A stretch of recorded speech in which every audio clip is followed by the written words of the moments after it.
Yeah, I want to just start a recording. So each of us, when we're there, see the ending from the beginning. And Don, in your son's case, he knew when he was there before he ever came here what his life was going to look like and how it was going to end.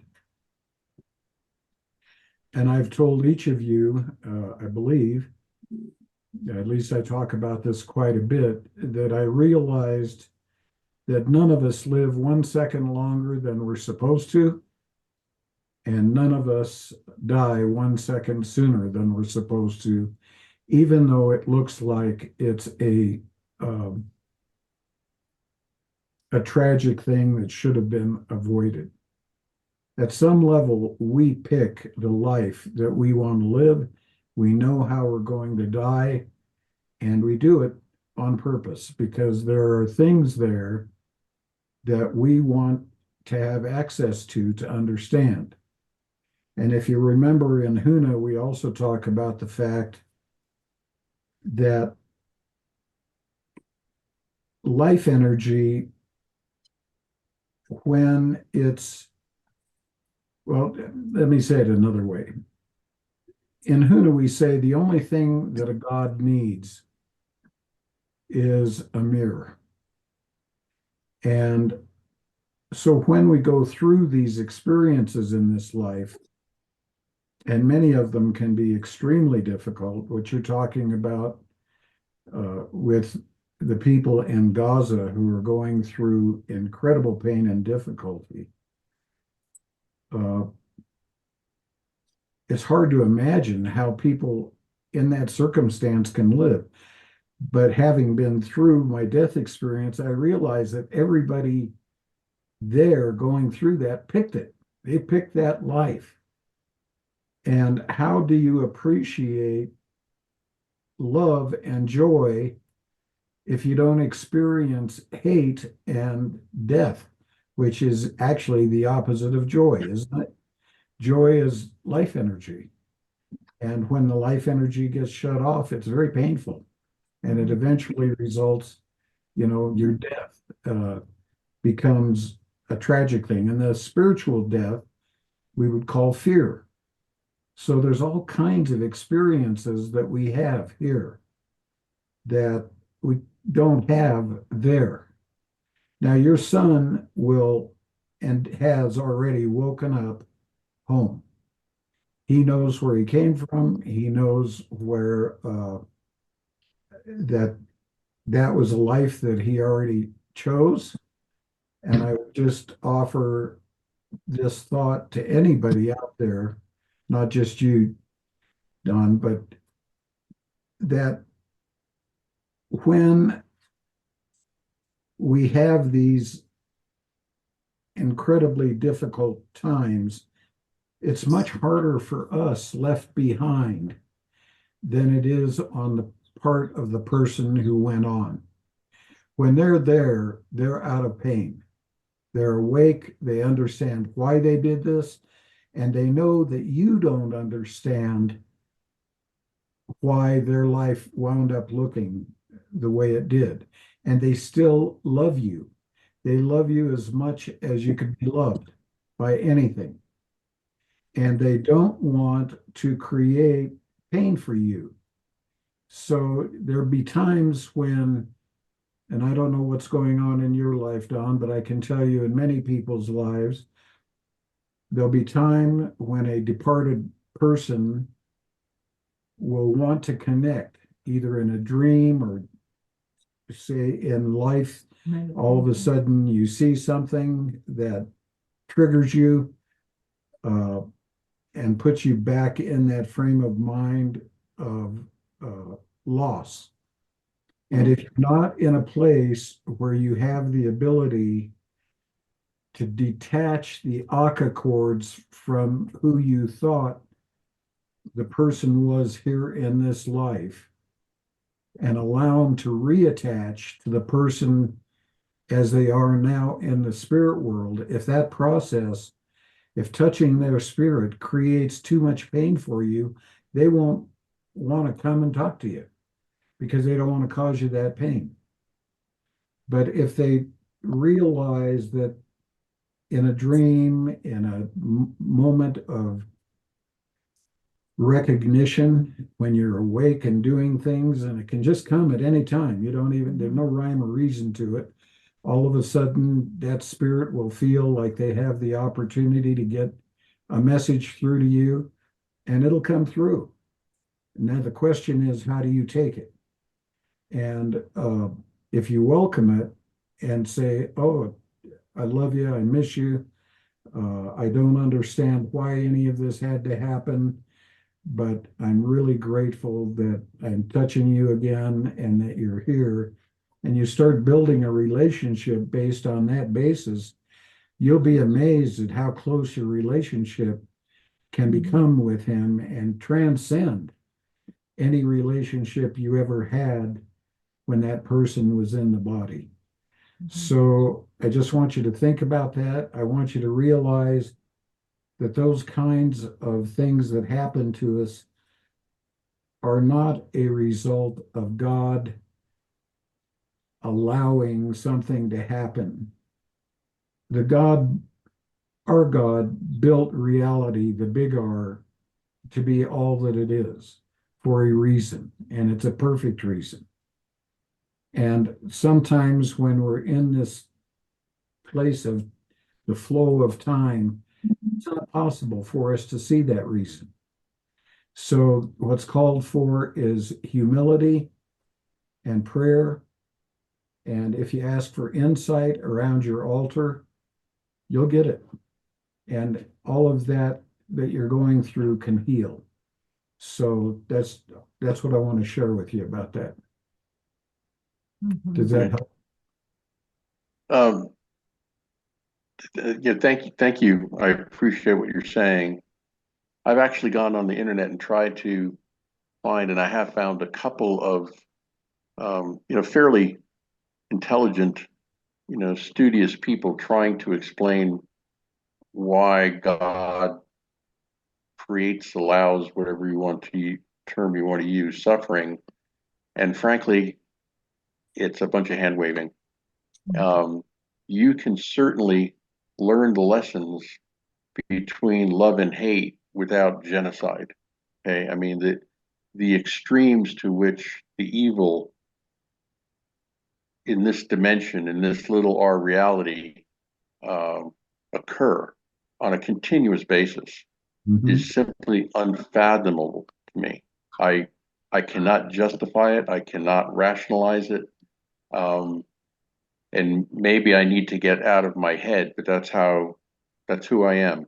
And so for someone to say, and for instance, you've said the Malu are, the demons, the archons, whatever term you want to use, are in fact God's creation.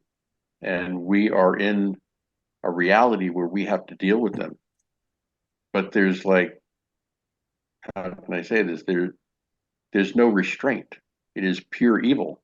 The things that go on every day in this little R reality are simply horrific.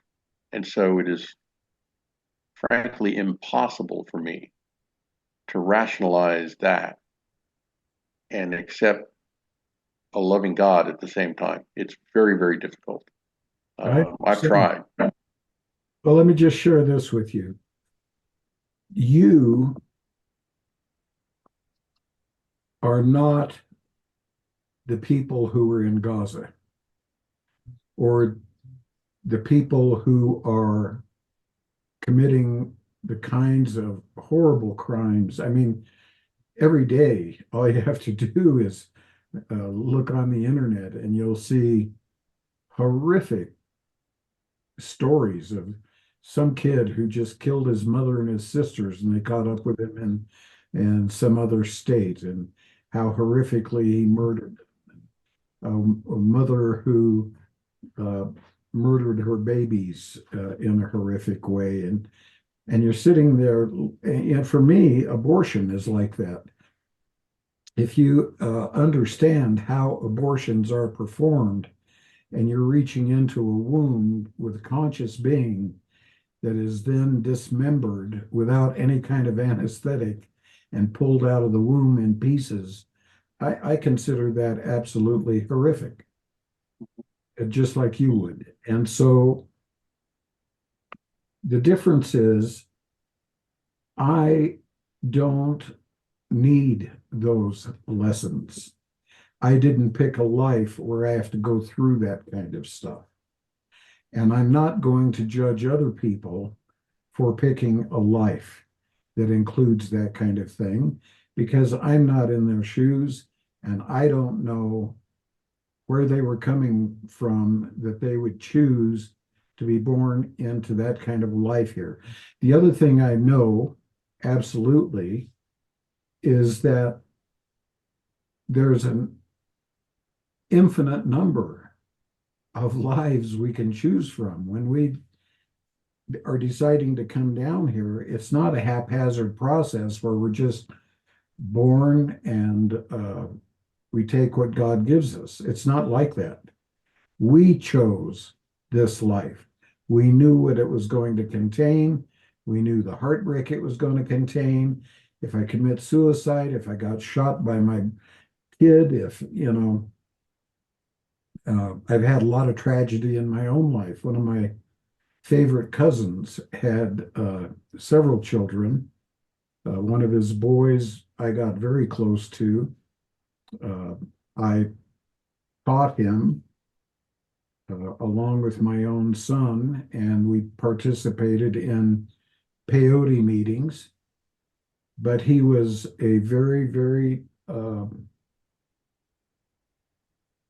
he was a kid that was deeply scarred by how he was raised, deeply scarred. And he would continually get in fights. He'd wind up going to jail. And finally, he was out in Cheyenne Wells at my cousin's ranch out there. And he got in a fight. The kid he was fighting with, his father came into the room with a rifle and told Patrick to lay off of his son or he would shoot him. And Patrick went to attack him and he shot him right through the heart and right through the spine and killed him. And his mother was devastated. The father that shot him wound up going to prison, so that family's life is destroyed. Mm-hmm. And I was involved in a lot of that, teaching principles before it happened, and my teachings were all ignored. Now, that's the way it is. That's all I can do. As a parent, that's all you can do. We can share a path, we can share and compare and contrast life's path so that people can make a choice, but ultimately it's that person's choice. And they chose it before they ever came here. So it's not God doing it to anybody, it's God providing a canvas where all of these things can happen based on our own decisions. And we know how. For what purpose, Leno? For what purpose? And I'm not suggesting that God, instigates this, but in some sense, because God is the one, the all, the everything, he, she, it, whatever, it obviously doesn't have any gender, allows it. It allows it to happen. It creates the Malu who instigate, in a lot of cases, these things happening. And so I'm not suggesting that the people who do these things are inherently evil themselves. I think humans and other species, whoever they may be, come into existence as creatures of God and capable of love and with the free will, and yet they get into situations, in many cases, as you say, choosing to be born in Gaza at this time, right? Nevertheless, what purpose does genocide serve? Yeah. Are you saying that we actually need to experience genocide in order to comprehend love? I mean, does it have to be that different? I can only share with you my experience. And if you remember, I talked about walking up that river of life, and I wound up seeing things that I had done that I was very ashamed of. And there were, uh, when I got out of the monastery and went to the University of Colorado, I wound up deciding that it was my life's purpose to have sex with a different girl a day, because I was trying to make up for lost time. And I lied to girls. I told them anything that I thought they wanted to hear in order to get in bed with them, because I was friends with this guy that was his purpose in life. And coming out of the monastery, having absolutely no experience in that regard, um, I thought that would be the way to enjoy life. That's what I thought it was all about. And I was obviously clueless, wasn't I? And when I'm in that river of light and I see the pain that that attitude brought to the people that I dated and that I was with, even filtering down to their children, my attitude affected this woman who then took it out on her daughter. And I can tell you it changed my life. It absolutely changed my life. I would never do that to another woman again as a result of that experience. I will never treat a woman like an object. And that wouldn't have happened had I not done it in those days and saw that in that mirror. I uh, I've never been a mean person, so I don't know how I can relate the difficulty that's going on in Gaza as an example, to that thing. I just know that the people that are there are going to have experiences that later on, when they walk up their river of life, they're going to discover what they did to put themselves into that situation. The political people they trusted, the people in Gaza are victims of both uh, the terrorists that are Hamas and Hezbollah, as well as Israel and the United States and all the places that are funneling weapons into Israel. They're caught, many of them are caught between a rock and a hard place.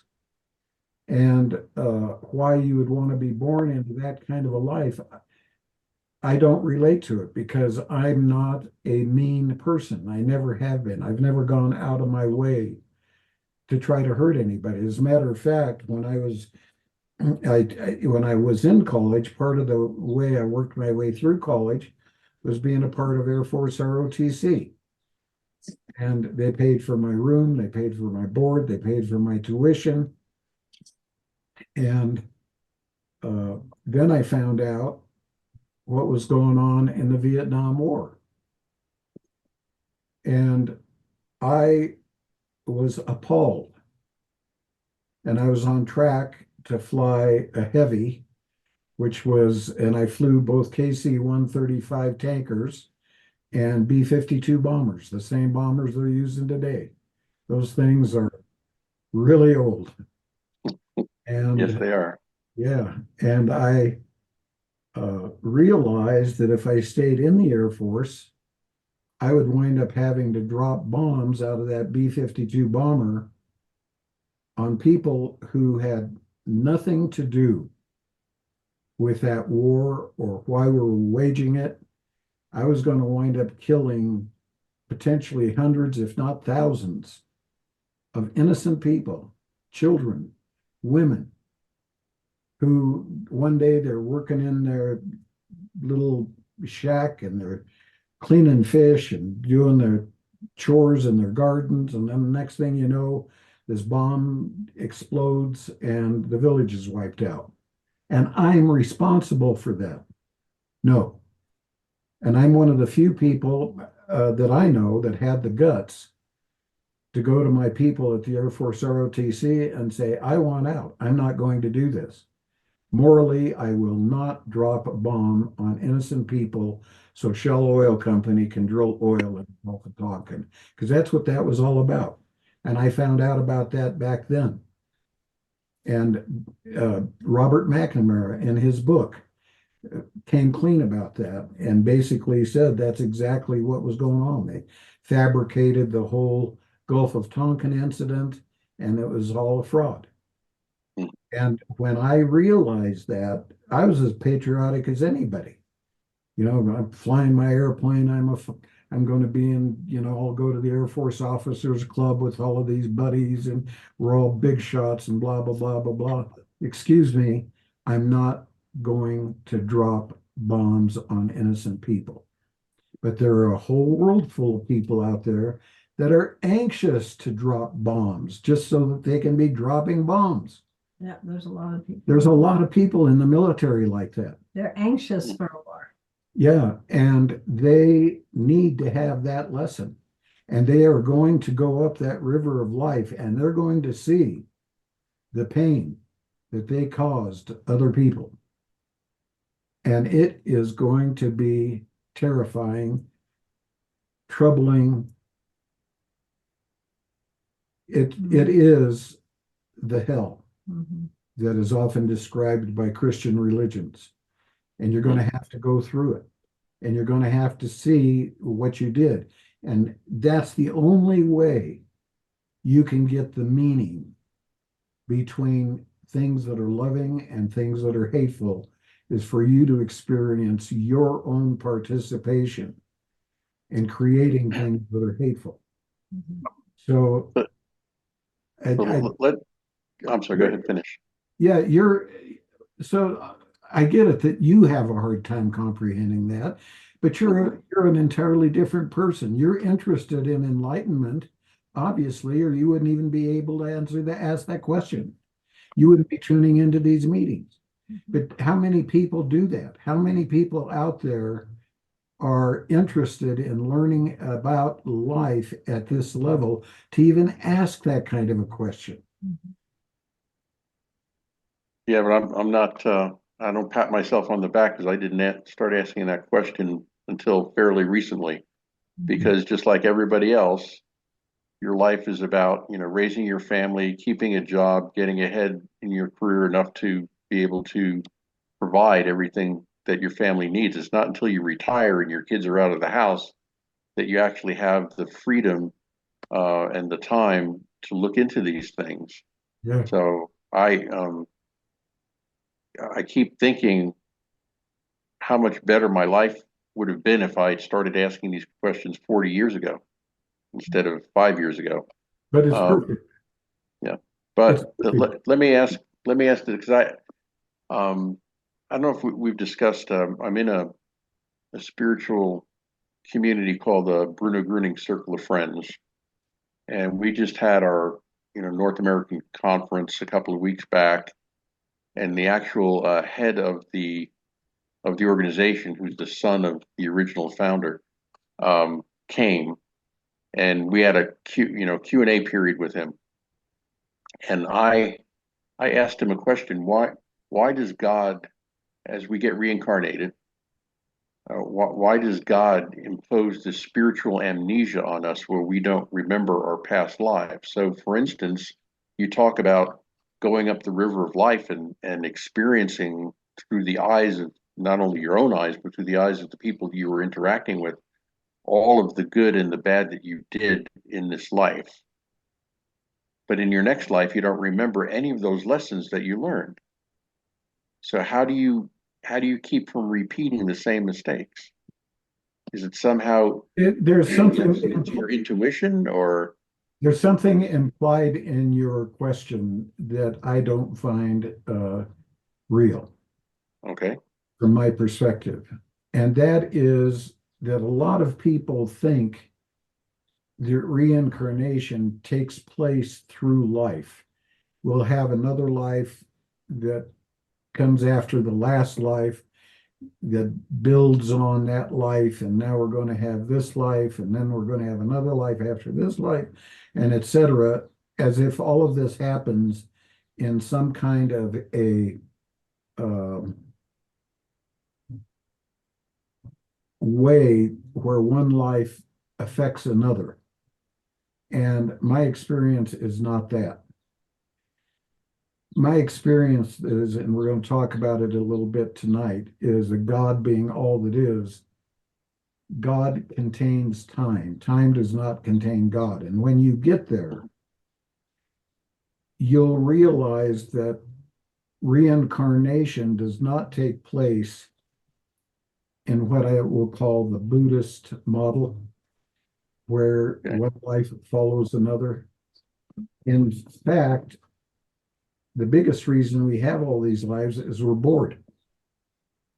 When we're there, we know everything completely all the time. I went into an area with my divine self when I asked that exact question there. And I was taken to an area where I was able to see things not from my personal God eyes, if you will, my divinity, but from God's eyes, all of divinity, everything, all of it. And I looked out and I saw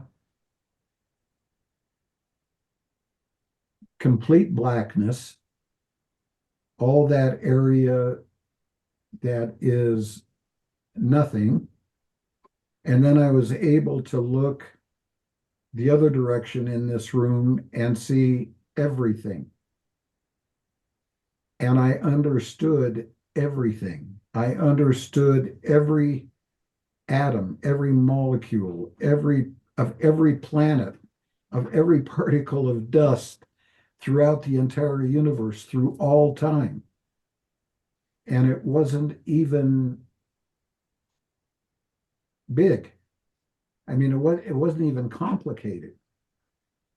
And then it hit me how bored God is if that is all there is to God's life. There's no change.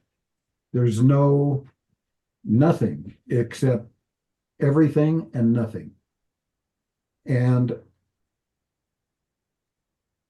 I found that to be worse than hell. There was a place in me for a moment that wanted to just end it all. And being God, you can't just end it all because you're everything that is. So being God, and remember, I'm speaking through God's eyes now, not through my personal eyes. I realize that that's why God individuates. So there's a Dawn that's a divine being, and there's a John that's a divine being, and there's a Gary out there that's a divine being, and Chris, and all of you folks that are tuned in tonight. And I thank you all for being here, by the way. But by individuating into all of these incredibly different personalities and beings, all having this infinity of lives available to them at all times. And now we're talking about just this planet. In addition to that, the galaxy, the universe is full of galaxies, all of which have life on them. And you can't be bored anymore.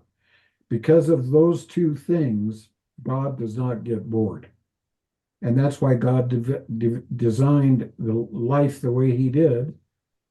But we got to remember that God is not contained by time, and God knows everything. And in our individual divine selves, when we come here, the opposite of that is we know nothing. We don't know why we're here when we're born. We don't know what's ahead for us when we're born. We don't remember where we came from, by and large. That does change periodically, and every once in a while that veil can get really thin, and we can get hints of where we came from and what's going on. But mostly we don't know. And that's part of the dichotomy. That's part of the plan. And that's why we say in Huna, life is a game called Let's Wake Up. And I don't remember or know how old you are, Don. I'm 75, but I can tell you it took me 50 years of my life to even get to the place where I could ask a lot of those questions. Mhm. And all I can say for right now is that the dichotomy and what I see, it's like depth perception. We have eyes on both sides of our face so that there's a slight difference in what this eye sees from that, and we get this depth perspective. Mhm.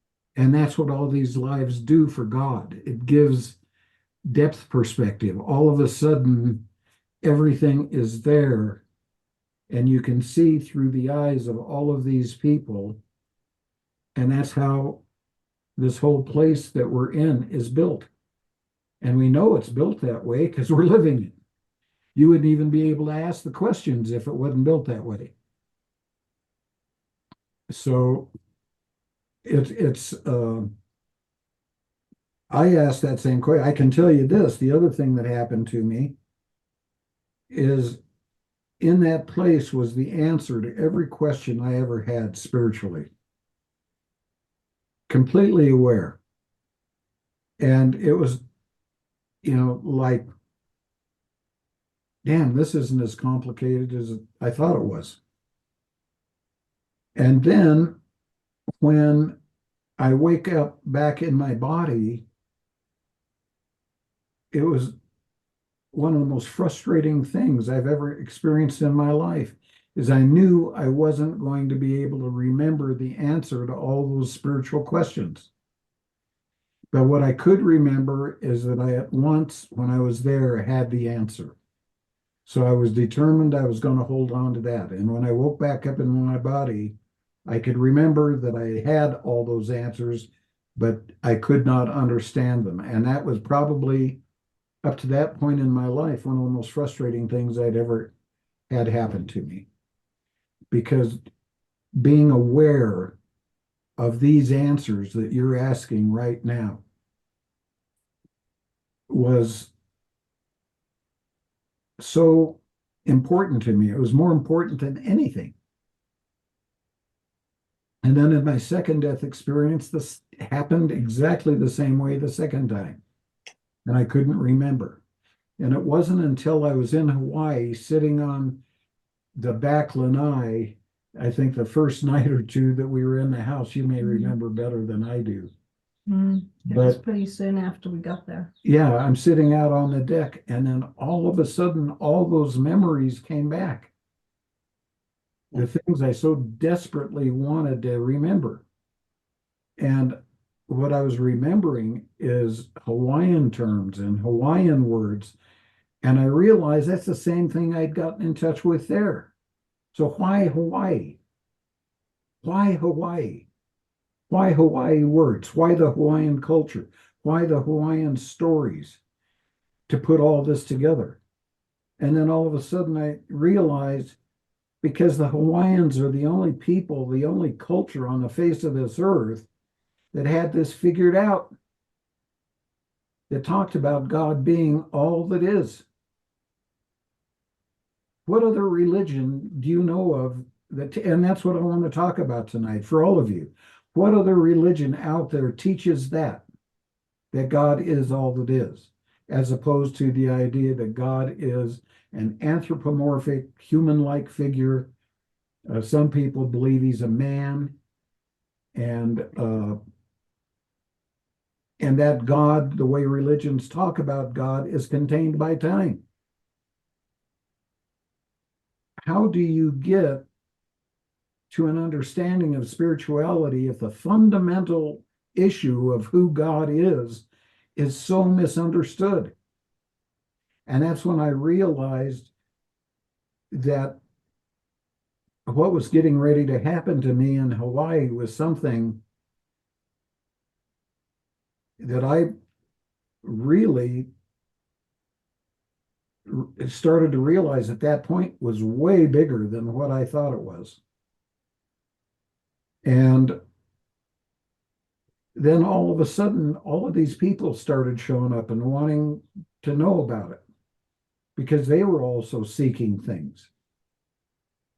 And it was the first time any of them had ever heard any of what I teach.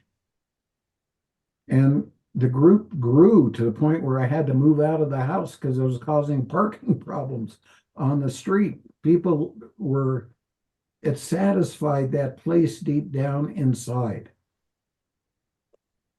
All of a sudden, when we understand that God is all that is, that God contains time, who we are is made out of God, and what we owe one another is the love due a fellow divine being. That heals this world. And that's why the Hawaiians had the most conscious culture that this earth has ever known. From some time well before the birth of Christ until 1250 AD, when there was that invasion from Hawaii. Genocide. And genocide happened in Hawaii. Mm-hmm. And I saw the genocide happening in vision. And what you're talking about, I saw. I saw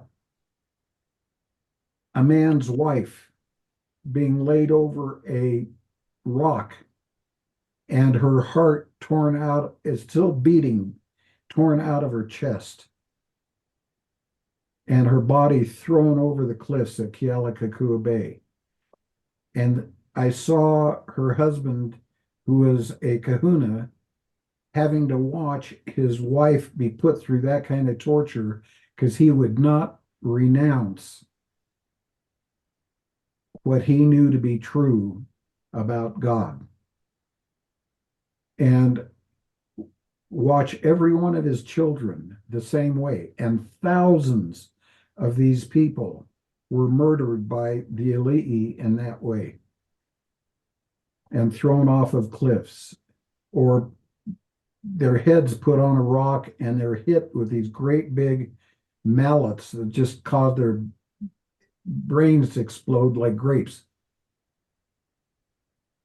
And you're sitting there watching that stuff happen, and I'm out there being ordained by Kahana in this very secret and sacred place on the big island of Hawaii. And I can remember looking over at the cliffs at where the first heiau in Hawaii. The heiau is like a same thing as a monastery. It's where all the priests live that organize, the culture. And watching these bodies being thrown off of these cliffs and having these memories crystal clear of being there and watching that. And the Hawaiians knew that another time was coming when this was going to happen to people throughout the world, that an elite was going to come about that thought that they were God and had the right to control the world in their image. And it would be a genocide that would be just as difficult. So what I know for sure, Don, is whatever you see happening in Gaza, we all see happening there and happening all over the world. Gaza is not the only place that kind of evil is going on. Ukraine. Yeah, Ukraine. Another All one. the population's dead practically. Yeah. And all of that that's going on around the world is nothing compared to what's getting ready to happen. And that's why I've got this family going. There's only going to be a certain amount of time between now and the time these people decide they want to take over. And it is going to be painful at a level that those things are painful for the entire world. And that's why they had this prophecy that this dark-skinned brother would meet his light-skinned priesthood brother, And that would mark the beginning of this message coming back to the world. And it's the only thing that can save our world from total annihilation. And I don't think that takes I'm not being grandiose.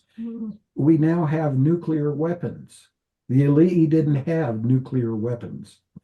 We now have biological weapons of mass destruction. The Ali'i didn't have that. And we have a whole bunch of idiots in our government and in other governments around the world who are so drunk with their power that they don't mind engaging those kinds of weapons so they can be right. And if that's not the epitome of unconsciousness, I don't know what is. So we're going to go through that pain. But what's going to happen? The people on the other end are going to say, this message, and the other thing about the message is that it's the only message that can stop what's getting ready to happen. God is all that is. We owe one another the respect due a fellow divine being. We owe our planet the respect due a fellow divine being.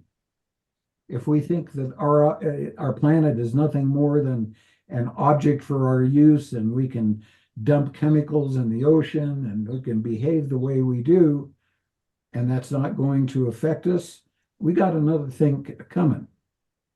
And at the end of this, what's going to emerge is a much smaller group of people who have given up their beliefs in all of these proprietary gods and have come to this awareness that God is all that is. They're divine, everybody else is divine, and this message is going to give them a pattern, a blueprint for which they can move forward into the future and recreate a world that's much more like what the original Hawaiians lived in for 2,000 years. There was no war. There was almost no crime. Men treated women like they were goddesses. Women treated men like they were gods. Wouldn't you like to live in a world like that? Yeah, go ahead. Sure. It's Michelle. Can I just do a little thought stream here and then you give me feedback on it? Of course. So, and I'm sorry I missed the beginning, but so I'm just going to say everything and because this is what came to mind as you were talking. When you're talking about God being bored, I'm like, boredom is a human thing.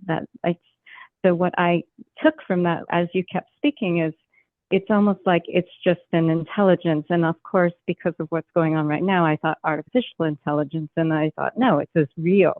This is intelligence, like the thing. And then when you talked about you saw everything, I was wondering if, I know there are no words, but to the best of your ability to describe what it is to see everything, because it sounds really cool when you say it, but I have such limited experience to, I haven't had your experience, and I'm just curious, what is that like to see everything? And then as you're talking about all this stuff, and you said there's going to be a small group that emerges, before that happens, and because of what you're doing right now, I'd love for you to just keep giving us the things that are precursors or the advanced knowledge that this small group will eventually have, but that will fortify us in our grounding as we go through what is going to be ugly, chaotic, bewildering, destabilizing, all of that stuff. And I guess intellectually, I get, and I feel it energetically too, that it's non-attachment. But and I know you have a different meaning for the word care. So in my mind, care just means presence and not attachment, but respect for, like, yeah, that's the best way I can describe it. It's not attachment, but it's being showing up present and with intention, unattached to outcomes, but still showing up with intention. So I feel like there was something else I missed too, but that's kind of, I think, what would be helpful, especially for me I mean, even with people that I had called friends for decades now, might very, very likely have to let them go because they refuse to wake up, to put it simply, and no matter what. And then to continue to turn my attention to this community, other communities that are awake, that are conscious, that are in action, creating their own sovereign communities, and being mindful not to get into any groups that are also still unconscious and radical, right? So I think that was everything that came to mind as you were talking. You know what I'm going to do here that I think would be something that would be interesting? I'd like to throw your question out to the group and let your group come up with the answer that they think might be a way to put all of this together, to synthesize it together. I'll answer it later, but I'd like to know what other people in the group think. Perfect. Okay. Who wants to start? I've been monopolizing discussion, so I'd like to hear Gary and Chris's views on it. Okay. Can you hear me, Lana? I hear you. Okay. Well, you might want to mute me then. So, I have glasses, by the way. I have a little different perspective on things. One thing I know is that we all have agency, which means you can make a choice. Okay. And in order to make a choice, you have to have two different things. And so opposition in all things, good and bad, sweet and sour, and there has to be two different consequences for your decision, or it's not a choice. So an example I've heard is I put two pennies in my hand and I go, choose which one you want, right? Doesn't matter which one you choose, the outcome is the same. So it's really not a choice. And which relates to, I think, most everything you're talking about. And I know I can't remember your name. I don't think your name is Karma, is it? Oh, Dawn. It's Dawn. Well, Don, so if you think for a moment, what if there was no death, there was no evil, there was no abuse, nothing bad ever happened, and you lived forever here? To me, that makes no sense. You wouldn't learn anything. And to say that, in my opinion anyway, that God creates evil is in no way the truth. Because, I come from a Christian background, and the war in heaven, okay, where evil started, the people that were involved in that were basically kicked out. And you won't go through all of that, but because God would not tolerate it. And it's very interesting too. I have a question, then I'll shut up. So Lono, the question I have is, what are the attributes of God? Who is he? We're What going, does he think? What does he do? What is his purpose? we're going to go Kind through of get sidetracked on the original question she asked, but I've been thinking about this and just real curious to understand from the Huna perspective, who is he? Is he male, female, somewhere in between? Because I definitely have my own beliefs and what I know, and it's quite different than some of the stuff you're saying. At the same time, I am more than willing to listen. I don't have to agree, but I should. I agree about the part everybody's divinity, and I should be willing to have a discussion, at least listen to what you have to say or anybody else, and not judge them and go, "Man, a freaking loner, he must have been drinking again," you know. So, which is probably true, but irrelevant. So, I'm sorry, I'll shut up. No, I think that's fine. I want to get back to Michelle and then we'll talk about what you want. Here, go ahead.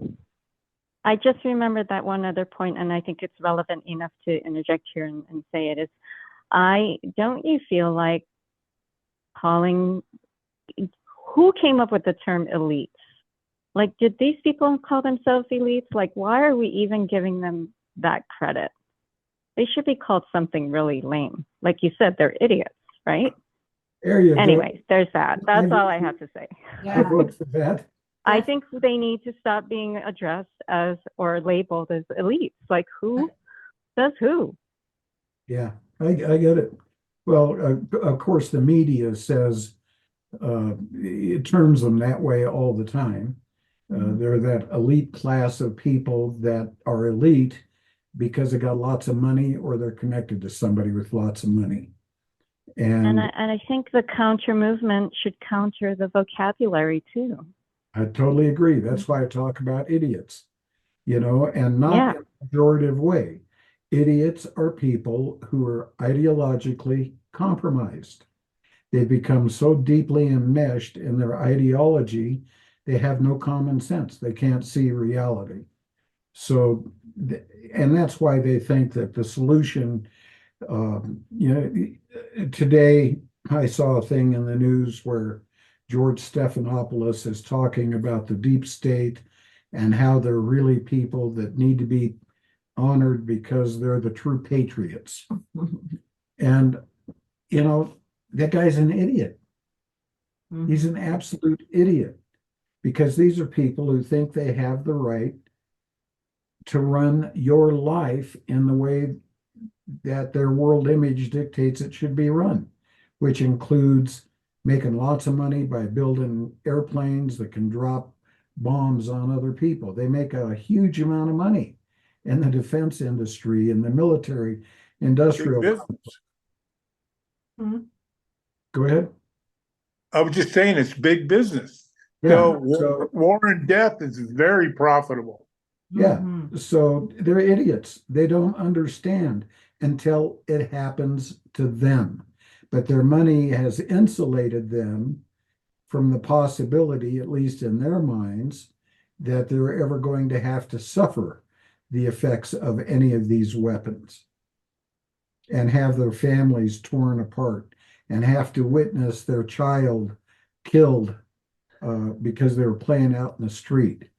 It just, you have to experience it to understand what an idiot you are. And when you die and you walk up that river of light and you see all of that, you see it. The most important thing about that I want you guys to think about, you don't get a chance in that river to reformulate your memories. And that's something that we do in this life all the time. We constantly redefine and reformulate our memories to justify our behaviors, or at least disregard those that have been hurtful. When you are in that river, experiencing all of that stuff, You do not get the opportunity, and it will come as a big surprise to you because you're going to be sitting there saying, "Oh, yeah, I remember this is what happened, and I can't believe how I bullshitted myself out of that." And it's there. You can't ignore it. You can't ignore what it did to other people. And so we're all connected in this divine place. And that's the place, that river, taking that journey back to the light, is where it all comes together. Where all the lessons in this life, where all the stuff that we wanted to learn or experience because we're bored there, we get it here. And we can see how deeply painful unconsciousness can be. And only by experiencing that pain of unconsciousness can we appreciate our divinity and the consciousness that we have and the ability to distinguish loving behavior from caring behavior, which is not loving. Caring is what you do when you are very interested in making sure other people like you. And you're going to try to take away other people's pain. But by taking away other people's pain, you don't often help them by helping them to understand how to see how they created their pain and how they can avoid creating more in the future. That's how you help them. So I had an episode this week with a young lady who doesn't have the same kinds of family values because the way she was raised by her mother compared to how her father looks at life. And so she was asked by her father to help out with a project. She wrote back a rather nasty letter to her father saying that she doesn't, it was about Mother's Day dinner, and I don't know that I want to come up for Mother's Day dinner because every time I come up for Mother's Day dinner, somebody is asking me, or for some family meeting, somebody's asking me for my help, and we can never just come and enjoy ourselves.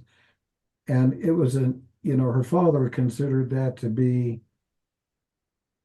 an inappropriate family value because families are about helping one another when the need exists. And he's an older man, he's disabled, he doesn't have the ability to get up on a ladder and do certain things. And it wasn't like he was asking in his mind for the world. He just needed some help doing some things that he can't do for himself. And that was her response. And that turned into a real kerfluffle in which that family was not together for Mother's Day. And we don't understand sometimes how our attitudes affect other people when there's a difference in values. So eventually what has to happen is we all, whatever population is remaining on the earth after what's getting ready to happen happens, we're going to have to be able to understand that not everybody sees life the same way. And that's why conscious dialogue, without making somebody you don't agree with us bad or wrong, is a skill, an extremely valuable skill to learn. In your case, Gary, you're a Mormon, and you have a way of looking at life that comes from that perspective. But you sit here and you are the absolute example of healthy dialogue. And if everybody had the ability to participate with respect in a discussion like this, we wouldn't have the problems we've got in this country. Mm-hmm. And everybody would learn something. We all have our individual talents and our individual gifts, and we stand in a circle of life. What this little girl didn't understand is that service is where the real benefit of life is. That's what gives you satisfaction. When you're in service to other people, you're trying to master your gift and give it back to other people in a spirit of unconditional love. That's where the real joy in life is. And that other attitude is the attitude of somebody who is wrung out and so devoid of juice that the only thing they can think of is, I want to get back to playing my video game or something like that. And that is so shallow.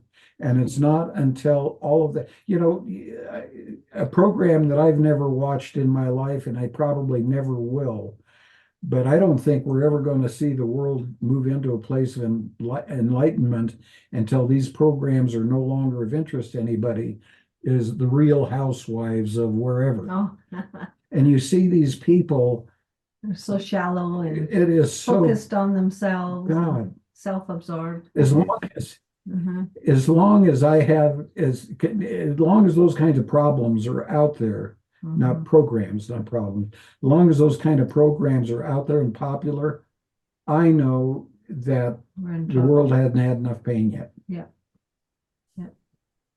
Can I add something? Please. One of the things I was going to share with you, Dawn, is that I went through a period when I was in Crestone with our healing center, where I was in the garden one day just crying my eyes out because of the abortions and the war and whatever else was going on. I was just really emotional, and what can I do? It's just me. How can I do stuff here? I just can't fix the world. And then I prayed about it, and Spirit said, focus on your own garden. Focus on your own garden. Don't be putting your energy out to there to focus on other people's garden. Just focus on your own garden. Be in service to your own garden. Be in service to your own family. Be in service. And it really helped me get to a place where I focused on the now, what was happening for me now, and how I could be of service to my garden, to my family, to my everything. So I wanted to just share that with you, because that really helped me, because I was getting all bent out of shape because of the pain in the world and the sadness and the sorrow. And it was like, no, focus on your own garden, get that aloha spirit going with you now. And that way you can share that aloha spirit with whoever you're around.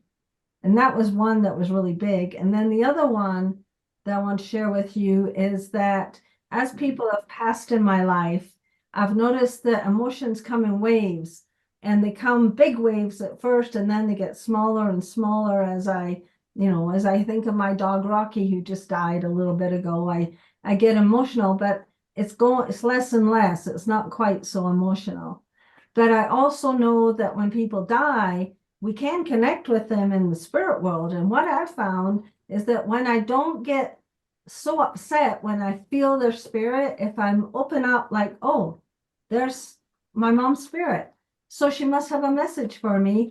And so I listen to what message she has for me. Like, we have Lono's mom and dad ran a store, and I found that when I was dealing with my inventory and my products, her spirit would come to me and give me ideas on how to run the store, like she ran the store and stuff like that. He had an uncle that's a plumber that died, and when he started doing installing water systems, his uncle would come to him and give him ideas on what he was doing. And so there's a place where the people in the spirit world want so much now to connect with us and share with us their wisdom, that if we're open to it and we don't scare them away, because every time they come close we get really emotional and upset, we just kind of go, oh, there's your spirit. It's nice to feel your spirit again.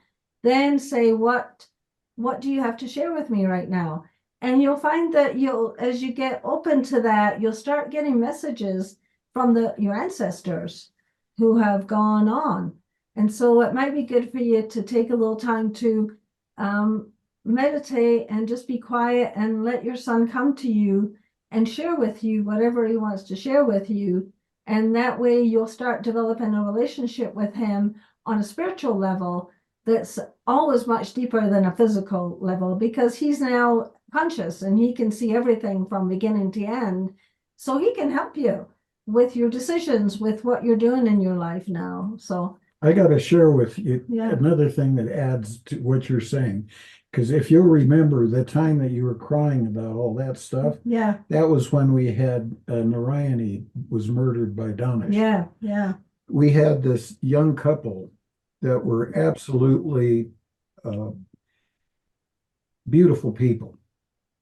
And he was an Arab Muslim. I think you've told the story. Did I Yeah. tell the story? Yeah, you've Yeah. told the story.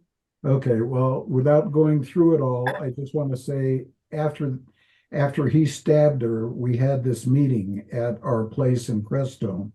And it was nice because there we had a big teepee, and that's where we had our meetings in that teepee, and we had a sweat lodge there.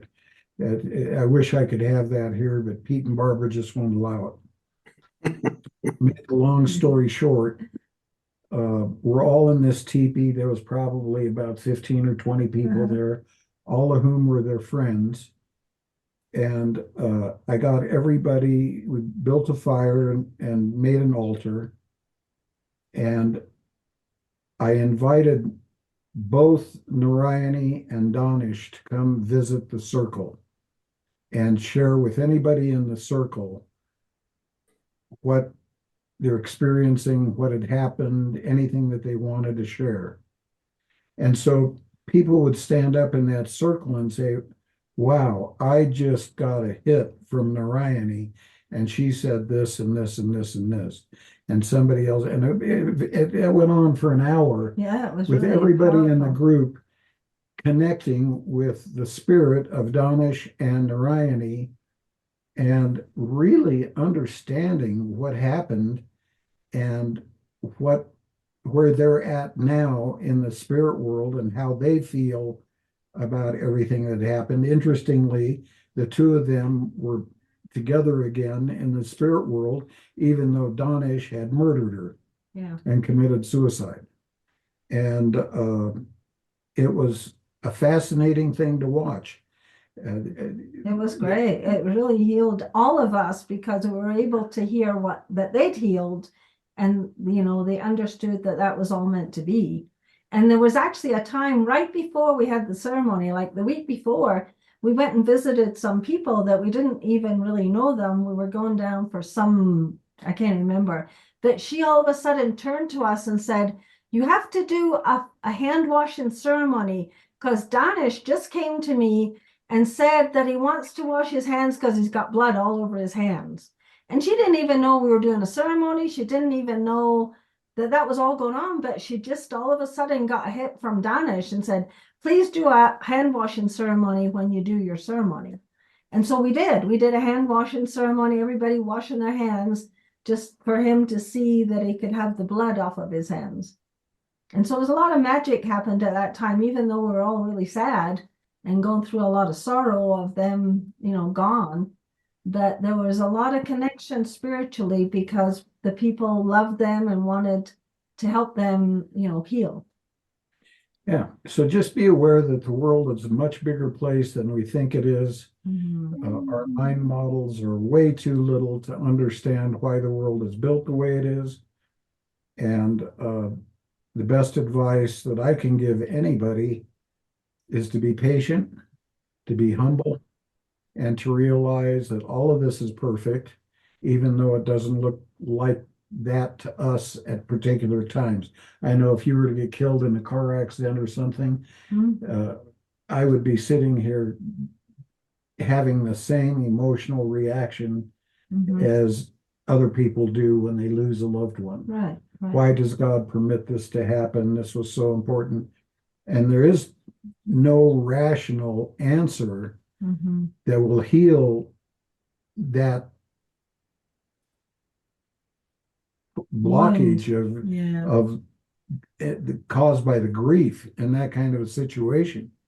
But what will happen is if you make room for the idea that God is perfect and all of this is happening for a reason, over time, you'll start to open up and you'll start to get a lot more information. I can tell you the one thing you don't want to do is get bitter and turn off the idea that there is a God or that God is flawed in some way because God allows this stuff to happen.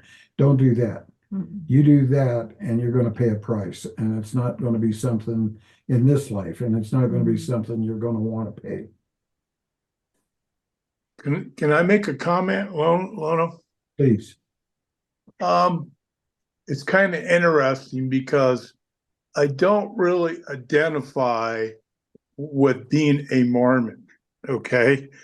I identify as being a brother to all you guys on a spiritual level, and we all came from the same place. And although we may be on different journeys, I like to think of it as I consider myself to be a human, okay? Not black, not white, not anything else, or a label. And something that's really interesting, and you guys are kind of touching on it, and that is what I try to do is I try to look for similarities in what we believe, what we can relate to, and not say, oh yeah, that Loney's always doing that weird stuff and whatever. I try to look for what we have in common rather than our differences. I don't have to agree with you. You don't have to agree with me, but we do need to listen to each other. And that's just something I want to mention. Yeah, well, I didn't mean to pigeonhole you by saying that. No, that's okay. What I was really wanting to get across, and I think that since you brought it up again, I want to mention it here. If I take a look at the Mormon Church and what it teaches the people that are its congregation, I think 98% of the human race would say that's an important value. Families are important. Parents being responsible for the spiritual education of their children are important. One of the things I continually tell people in this group is I want to encourage you to have one night a week. The Mormons call it family home evening. One night a week where you sit down and you play one of these meetings that we've had, or you take one of the lessons that I put out and talk about it with your kids. Where else are your kids going to get that? I learned that from the Mormon Church. It's beautiful in that way. And I think that 98% of the differences between religions, and I don't mean that in an analytical way, but I'm trying to say the vast majority of the place where religions differ is who is God, who was Jesus, and what's this life about? And the truth of the matter is, once you wake up a little bit, you realize none of that has anything, those differences are meaningless. Really, what they're teaching inside of, besides all of that, is extremely important. The Ten Commandments may have come from the Jews, but they're a universal code of moral behavior. We don't need to throw the baby out with the bathwater because you don't want to be a Jew. All of these religions are fighting over stuff that is essentially nonsensical and It's keeping irrelevant. It's totally irrelevant. Yeah. And what's important is why understanding who God really is so important is for people who are on the path of enlightenment, not just people who are interested in living a moral life. You can be interested in living a moral life and never go to church. I know a lot of cowboys that they'll tell you that their church is those mountains when they're out there on a horse. And they get more out of that experience than they ever got from going into any building for quote unquote church. Oh, that's I know, space. yeah, so it's not, you can live a moral life, you can do a lot of things and not really be interested in enlightenment. Enlightenment is reserved for those few people who know that they have or suspect that they have a role in this life as a spiritual leader who can provide guidance during times of intense pain. Mhm. And the intense pain is coming. Mhm. So what I'm doing here is I'm trying to help you guys learn how you can be a source of light in what's going to be a very dark world. And there's not a lot of people out there that are interested in enlightenment. Mhm. Mhm. Think about it. There's also not very many people who want to take on a leadership role. There's much more who just want to sit and listen, Mhm. not do anything. Mhm. And that's even in the corporate world. I don't know where you guys work, but how often have you really ran into a real leader? Mhm. It's almost impossible to find them. So Well, enlightenment, one of the things that I've been thinking about all this. I mean, I've been thinking about what God is, that we are really part of God, that the big R and the little R reality exists simultaneously and must exist together. You can't have one without the other. That religion is meant to divide, not to bring together.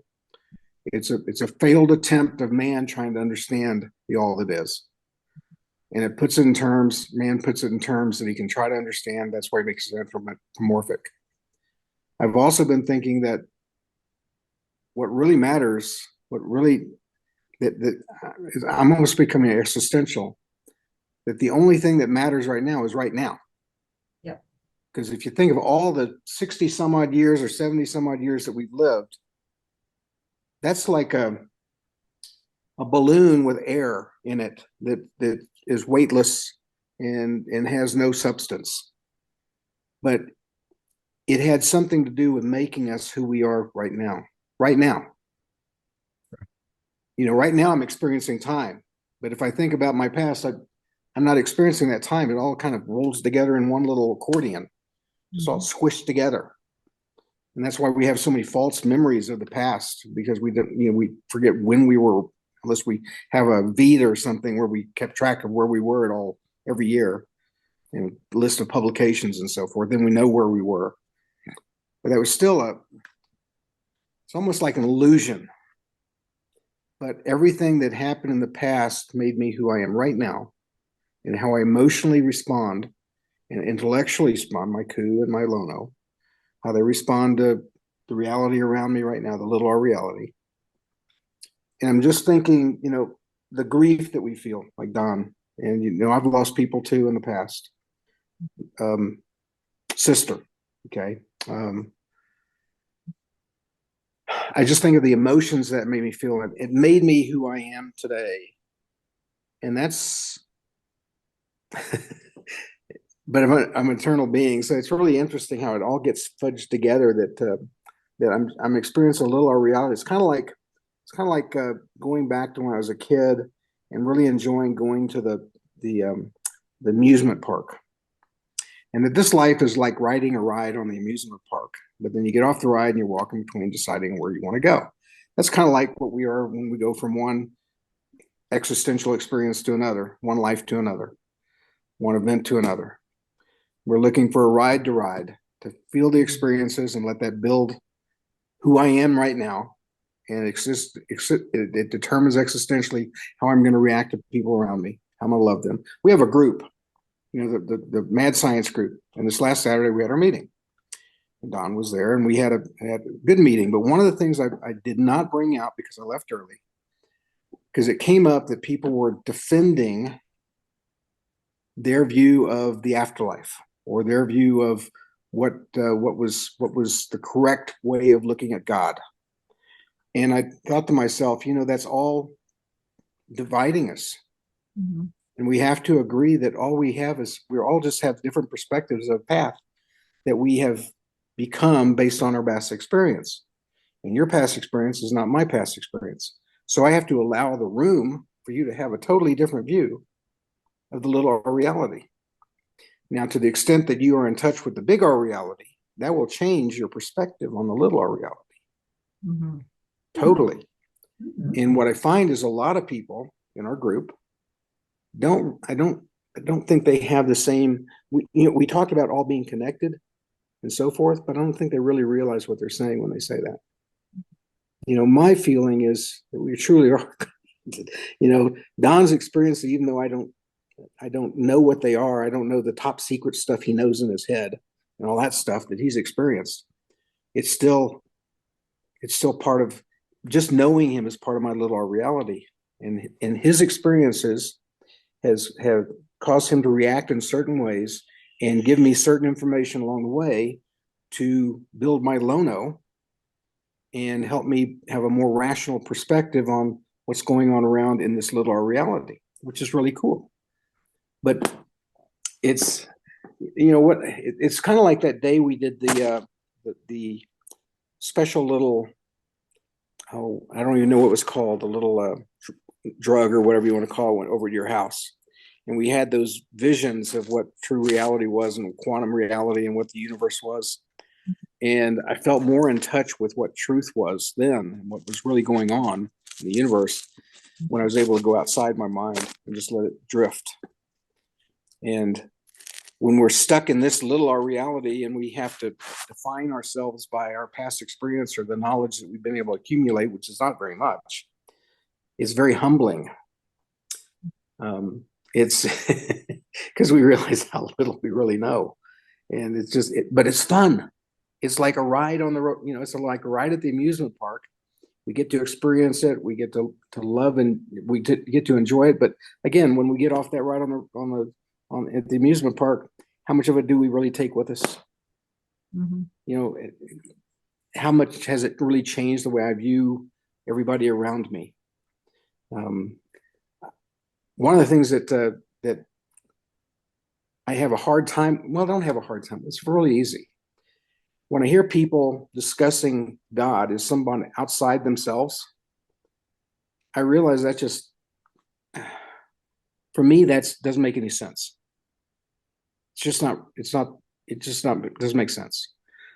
But it's okay, because that's the way that they've experienced existentially, and their past has caused them to revere certain things that they've experienced and people they've known that have caused them to emphasize certain understanding of deity, of God, of what God is to them.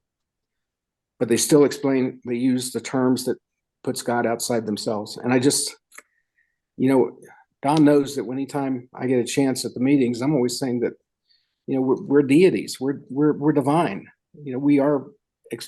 We're basically God in this little R reality, exposing ourselves to each other. And to the extent that the other person understands that same thing, we have more in common. We're able to share more of the Lono and the coup.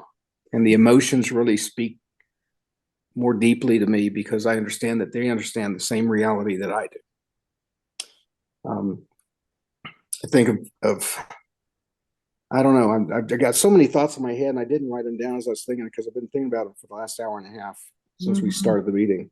And that's why I turned off the video and just sat there and closed my eyes and just thought of everything was being said, trying to put in perspective. It just made me realize certain things that I think are true, that the big R and the little r exist simultaneously. They can't exist without one another. One amplifies the other. One is like the expression of the entire spectrum of energy. Okay. And that's God is the entire spectrum, but what we perceive is a very small fraction of that spectrum. And so we are limited because of our senses of what we can actually sense. We have instruments that can help us see some other parts of the spectrum, but we still can't really sense it or experience what it really is. It's part of God or the divine consciousness impressing itself and impressing himself on a physical universe that we exist in.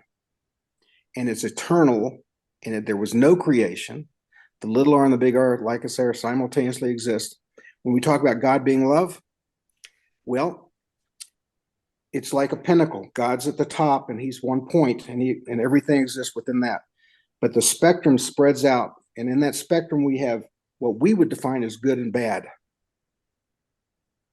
We would say, death is hard, and genocide is hard, and it's evil. But on the other side, we see the good, the divine, the love. But one can't exist without the other. You cannot understand what love is unless you see the evil that we see. It's like the spreading out of the spectrum and impressing itself on the little r reality that we all experience.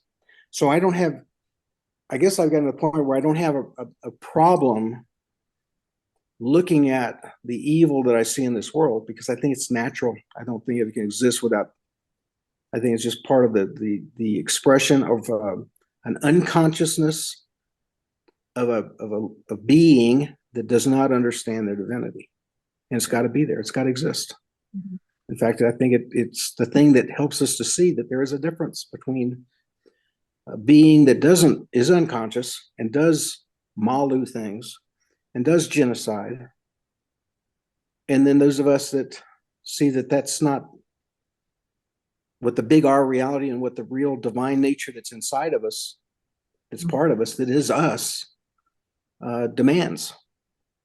You've done a lot of things in your past. You talk about when you're younger, you were very foolish. Mm-hmm. And I don't know what the background of everybody else in this group is, but I listen to some of the things that people that are close to me have done in their past, and I'm clueless to that stuff. Mm-hmm. I've been very, very, comparatively speaking, very, very isolated from evil. I know what evil is, and I've done some things I'm very ashamed of, but nothing compared to most people around me when they're honest with me. They tell me what they've done. So I don't experience that. So I have no problem understanding the divine. I don't have any guilt in my life that keeps me from understanding that, and from understanding that we're all connected and that we're all divine beings, that God is everywhere and that God is all that is. I mean, I have no problem with that. You told me once to just go out and recognize the truth. It was easy for me to recognize what truth was, because I was already experienced. I just didn't know how to express myself at the time, didn't know it. So now it's easy for me to understand, but a lot of people have been programmed through their churches, relationships, whatever, to limit. I like that. I like the dragon. Like, that's something I should have brought out at our meeting, because I wanted to make sure that everyone understood I was not trying to convince them of anything. I was just trying to share my perspective, and that their perspective is just as valid as mine. And I didn't, there's nothing about proselytizing. It's just that we're all on a different path, period. And I appreciate your path just as much as mine. I mean, I could go on, but I'm trying to put together a lot of thoughts that have been scattered throughout the last hour and a half as I've been listening. So let me just shut up and let everyone else comment. That's a gold star, John. You get a gold star for that. I want to just mention something that's important. Kahuna are very picky about languaging.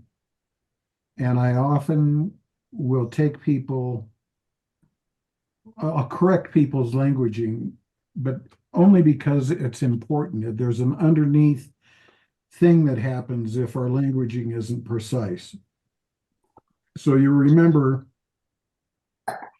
I've taught you that to pass by the dragon that guards the threshold to enlightenment, we have to avoid confusing opinions with reality, the big R. Opinions are a part of the little r world. They're not a part of the big R. So when we talk about good and bad, and you used that in your description a minute ago, and I just wanted to mention that good and life-giving are two different things. Good is an opinion. And what I can call good, somebody else may very well call bad. What I think makes me worthy in the little r, somebody else may think makes me very unworthy. I use the example of, the World Trade Center and running an airplane into the World Trade Center. The Arabs who did that thought they were doing a good thing and they thought they were worthy in the eyes of their God. The people who got killed and their families think that it was a bad thing. And so good and bad is an opinion, and opinions don't inform us about the real world. Right. So life energy is real, and the opposite of life energy, which is evil, is real. Evil is live spelled backwards. But let's get away from using the term good and bad, right and wrong, fair and unfair, worthy and unworthy, as if they are anything but an opinion relative to my way of looking at the world. If I'm born in some culture, I'm going to think that a gay person needs to be immediately have a bag put over his head or her head, a sack of rocks tied to their feet and tossed into the ocean. And that would make me worthy for my God. On the other hand, if I see that gay person as a fellow divine being, it doesn't mean that I need to be gay, I want to be gay, or anything about that. It just simply means I'm respecting his life path or her life path. If they want to dye their hair bright orange or purple, and a man wants to think that he's a woman, and all that stuff goes on. All of that stuff has nothing to do with the fact that everybody is divine. And my opinions of that behavior don't conflate well with the reality of things. And love is a doing thing that's in the highest and best interests of everyone involved. It's not about trying to take away anybody's pain. It's about trying to help other people make conscious choices. And then the one thing I do want to say about God, as we've blown past our time here, and we'll do it next week in more detail, but I think it's very important to, excuse me, I'm just trying to take off the share part. I got to get better at this. Mm-hmm. Here we go. I found it.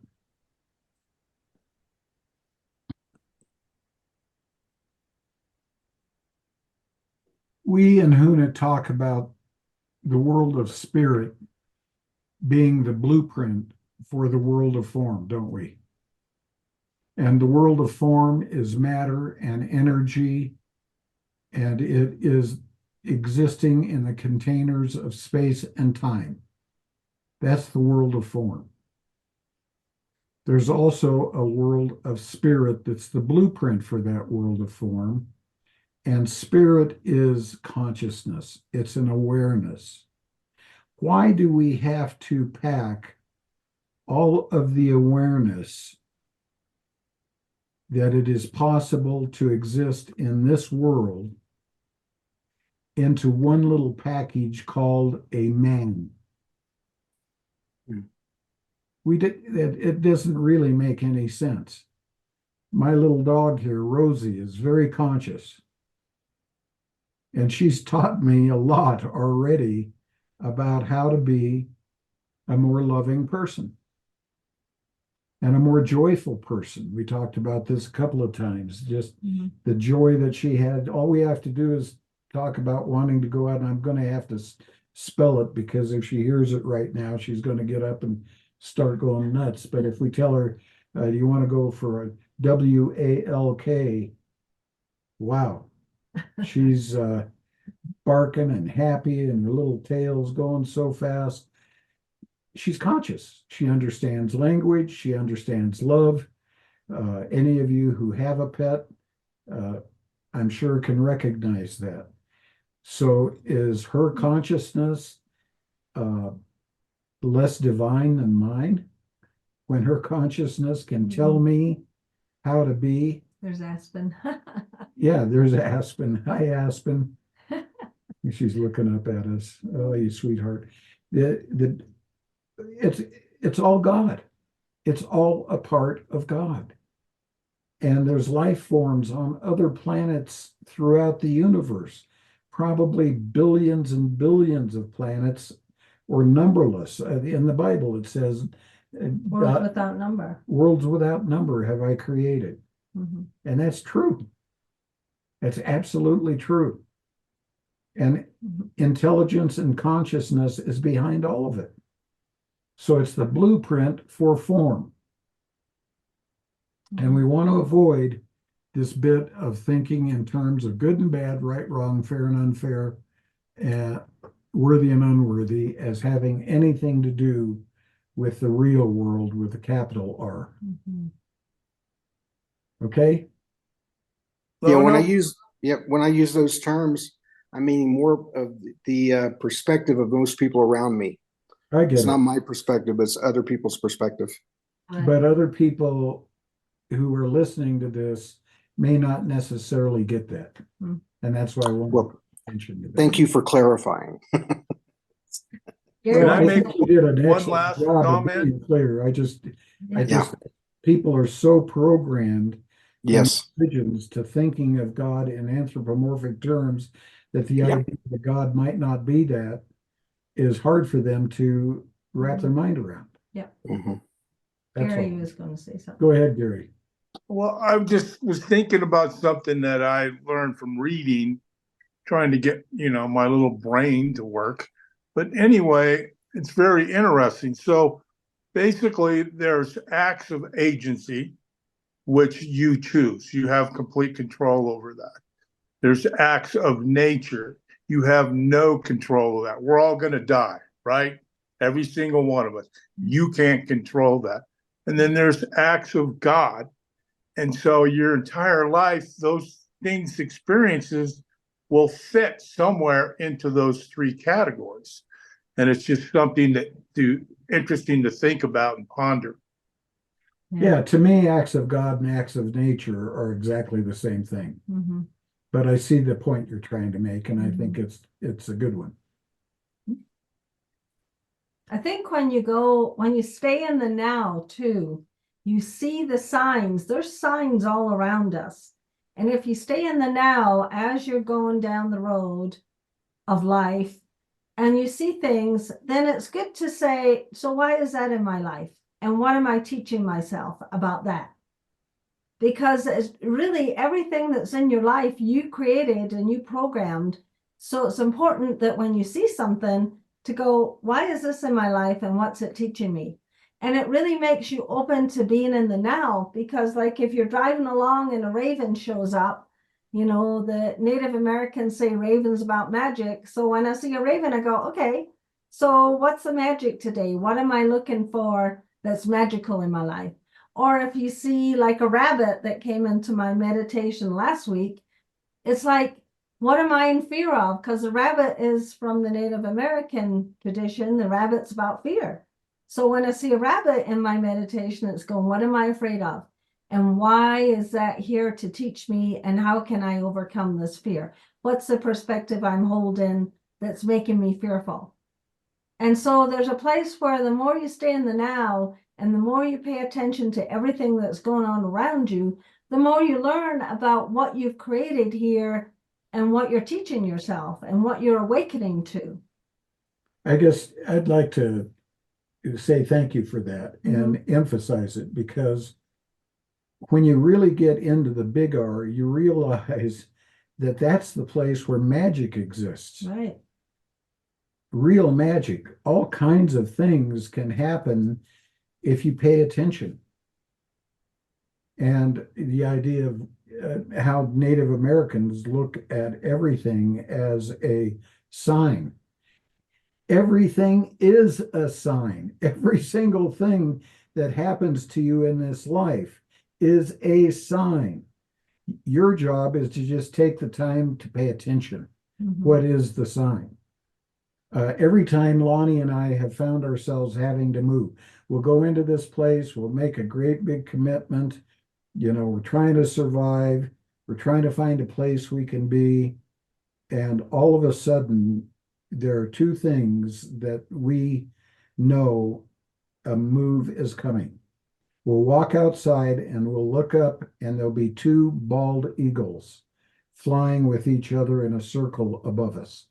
That has happened every single time that it's time we're getting ready to move. And the second thing is, as we're driving along, we're going to see couches sitting out on the road as if somebody's trying to get rid of them or give them away. And we'll go, there's another couch there. I guess we're getting ready to move. Because all of these couches all of a sudden are sitting out next to the road. And every time we wind up in a situation where we're going to wind up having to make a big move in our lives, those two signs come up. And God is big enough to communicate with us in that kind of magic. The other thing is those medicine cards. Those are really good. It's a great way to get insight. If you've ever used medicine cards and you do the thing, these messages come through that are incredible. So you're just allowing spirit to communicate with you. When you pay attention to I've mentioned how when I'm hunting, I'm out in the field and I'm in a forest and I need to figure out where I'm going. And there's a couple of paths I could take, and my dad will come to me and he'll give me the stinkiest smell you can possibly imagine if I'm starting to head down the wrong path. And I turn around and I go down the other path, and it turns out it was the right path. That happens consistently. That's not an accident. And how that smells is not an accident, because I definitely remember him. He was shot in the gut by his ex-wife, and boy, he'd peel the paint off the walls. Yeah. When was the last time you took a shower, Lono? Actually, about an hour. I know. Just for us. Yeah. You need to think. Okay, well, I guess we're not going to get into the subject matter for No, tonight. it was a great Well, subject. yeah, I think it was a Yeah. great meeting, Awesome. though. And It was awesome. Yeah. and By the way, very, before we end up, Yeah. Chris, I just want to say this real quick. Your hair looks very nice tonight, Lonnie. Oh, thank you, John. That's very You're sweet. welcome. Thank you. Okay, now go ahead, Chris. Yeah, I just wanted to introduce Chris. myself a little bit. Yeah. please.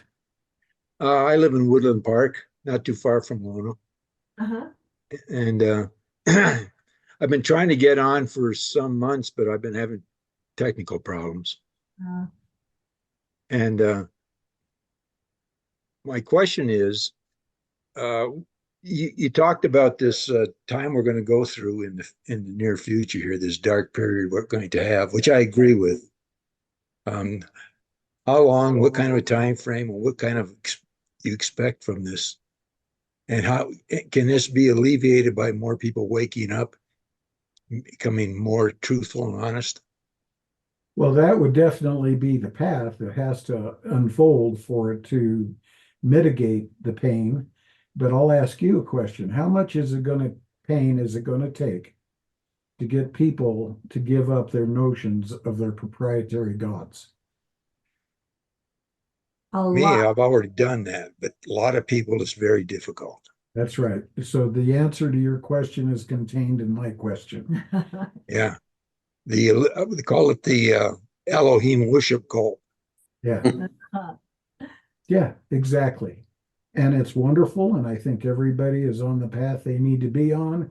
And I am not, nor do I encourage anybody that's a part of this group to think that you have the right to tell somebody else what they ought to think about these things. Our job is to share ideas so that by the time they get into that pain, they'll start to relate to things if they've heard it.